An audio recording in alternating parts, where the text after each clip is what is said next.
Баршаңызға қайырлы күн, сіздермен бірге Айгерім.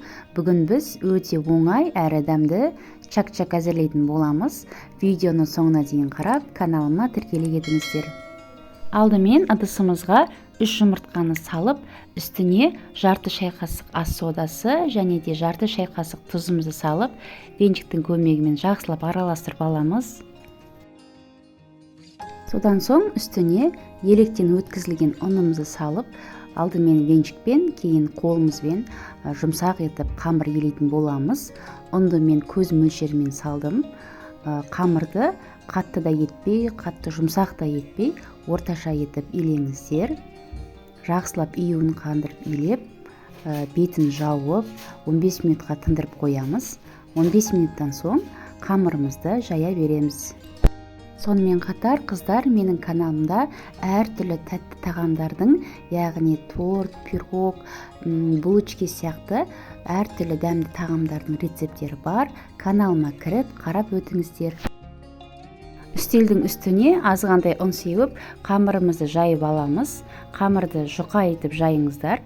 Себебі қазір майға қуырған кезде біздің чак-чагымыз формасын өзгертіп, яғни 2 есе үлкейеді. Сол себепті жұқа етіп жайып, оны майдалап біз кесетін боламыз.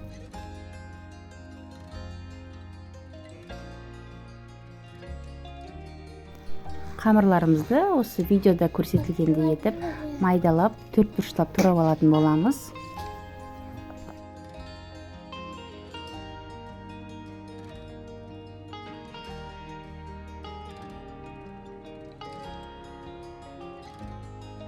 Енді қызып тұрған майға чак-чагымызды салып, араластыра отыра қуырып аламыз.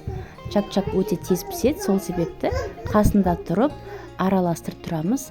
Мінекей осындай алтын түске енген кезде ыдысымызға салып аламыз.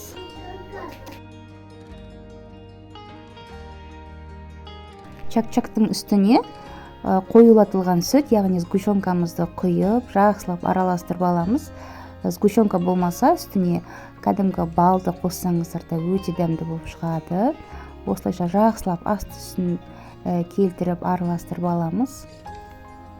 Мінекей қыздар, біздің чак-чагымыз дайын. Енді тәрелкеге салып, бетіне әдемі болып тұру үшін шоколадты теркадан өткізіп, немесе макты сеуіп қойсаңыздар да болады. Осылай сол кезде әдемі көрініс береді. Осы видео сіздерге пайдалы болса, каналыма жазылып, жанында тұрған қоңыраушаны баса кетіңіздер.